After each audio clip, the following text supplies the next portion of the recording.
Hello, thank you for coming back. This is Set to Ski video number 2. I'm Georgia. Topic of the day is resistance training, and I hope you don't mind if my spot joins this.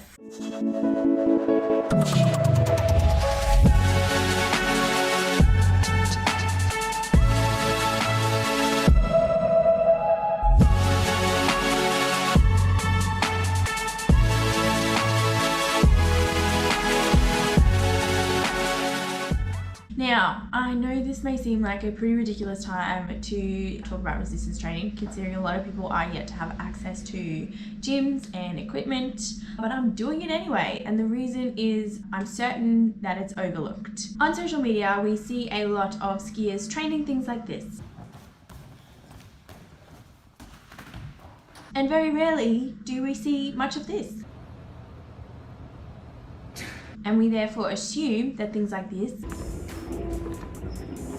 are more important than things like this, which is a very common and logical thought process, and I would just like to throw a different angle in the mix and suggest that a little bit of brute strength is probably more important than what social media alludes to. So in the last video I said I was going to answer 3 questions today. Why do we need resistance training? What do we get out of it? And how strong is strong enough?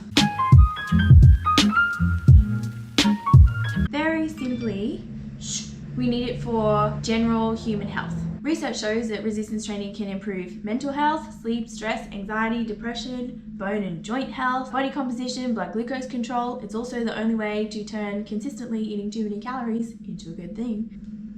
It's the answer! All of us are heading towards a point in our lives where poor strength correlates with poor balance, and poor balance correlates with a higher risk of death. I don't know about you, but I plan on being a nimble grandma. I still want to be able to smoke my grandkids a tiggy when I'm 70. 44 home, grandma 1. Hide and seek, no one could find grandma because she was on the roof. The way to do it is to get as fit and as strong as you can now, and then slow the rate of decline in physical condition as you age by staying as fit and as strong as you can throughout your life.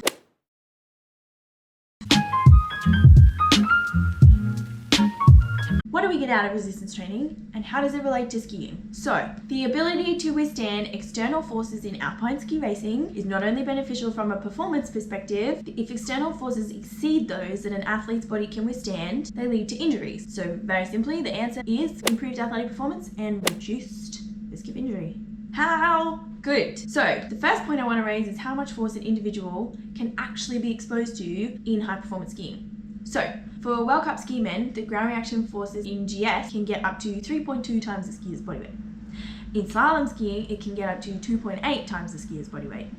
So for me, at 70 kilos, that's the equivalent of standing against 224 kilograms of force on my outside ski while maintaining edge control. It's kind of a lot. Obviously, I don't actually hit those numbers because I'm not a male World Cup skier. And to be very clear, you don't need to be able to squat the equivalent of that force to be able to resist it in a ski turn. That is a can of worms. The can is called the difference between eccentric and concentric muscle contractions. Put it on a shelf for now. And all you need to take from this is that high performance skiing involves a lot of force management. What's probably more helpful to you guys is an explanation of why and how strength can improve skiing performance. So, as a skier, you have 2 jobs: manage turning forces and maintain edge control, and you have to balance them. And I didn't just make that up, by the way. It's in a 2013 research article by Hardren and colleagues. Turning forces increase when speed increases. Stronger skiers are likely to be faster skiers because their ability to manage larger forces permits them to travel faster through a turn. This is why it's so freaking terrifying trying to keep up with the boys. They're stronger. They ski faster. That has significant implications for the Euro test because you could be technically brilliant, but if you're not strong enough to ski fast enough, you're going to struggle. Now, let's say we had a technically well-rounded skier, and hypothetically in a GS turn they pulled 1 G. And in order to resist that single G of force, they required 80% of their maximal strength. Then they went and did some strength training, and they came back 20% stronger. Now they need 60% of their maximal strength to resist that single G of force. So, for the same output, they just got 20% more efficient. which means they're going to be able to sustain high levels of performance for longer and recover faster, and therefore get a whole heap more out of their very expensive training weeks. Strength training can also potentially give an individual a technical advantage. So when turning forces get too big, technique breakdown can occur. Let's go back to the aforementioned skier. Prior to their strength training, they would have been operating closer to technical breakdown than after their strength training. So strength training doesn't improve or change technique, but it may allow a more consistent technical performance because large forces are less likely to throw a skier off. Ultimately, if you increase your ability to withstand large forces through strength training, you give yourself a energetic, speed, and potentially technical advantage.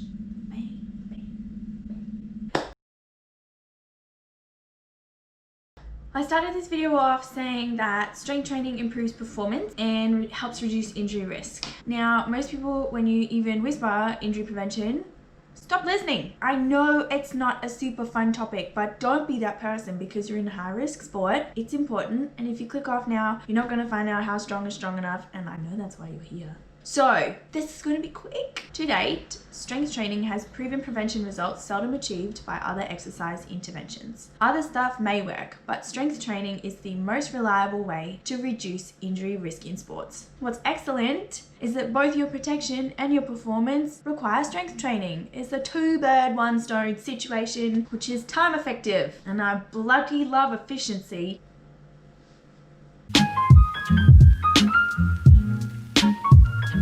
When I had a chat to the athletic development coach for the World Cup men in the US, I specifically asked him this question: how strong is strong enough? And he said he wants his athletes to be able to back squat double their body weight. And initially I was like, oh shit, because I'm sure you must all be super surprised to know that I don't have a 140 kilo back squat. I'm not telling you the information to freak anyone out. I'm just using it to further my argument that strength is important. And hopefully anyone who thought that they were beyond training squat strength stands corrected. It's not a case of if you can't squat double your body weight by next season, you're going to be shit. We don't have to be as strong as World Cup athletes. It would be unreal, but it's unnecessary. Ultimately, you're a test aside, we're in the business of technique, not speed. However, the two are not mutually exclusive, and the technically better you get, generally the faster you get. You're increasingly exposed to large forces, and your requirement for strength increases. No one needs to worry about not being strong enough, but also everyone should get on with it. Strong enough for male World Cup performance and injury prevention by US coaching standards is a double bodyweight squat.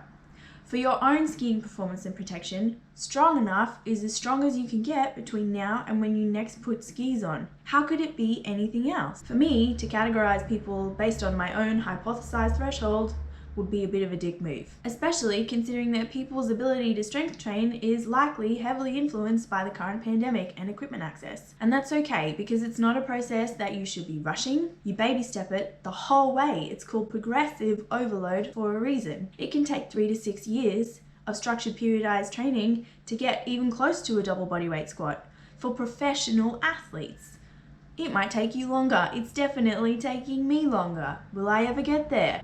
Am I going to try? Probably. There's a lot of things surrounding strength training that I have not covered in this video. I was aiming to do only 2 things. Point out why strength is really important because I think it is significantly overlooked among skiing professionals, and not to give you information overload, which I may have done anyway. So if you have any questions, shoot away. The next video is in the works. Currently have a few plans. Don't know which one's gonna win. So sit tight and I will let you know.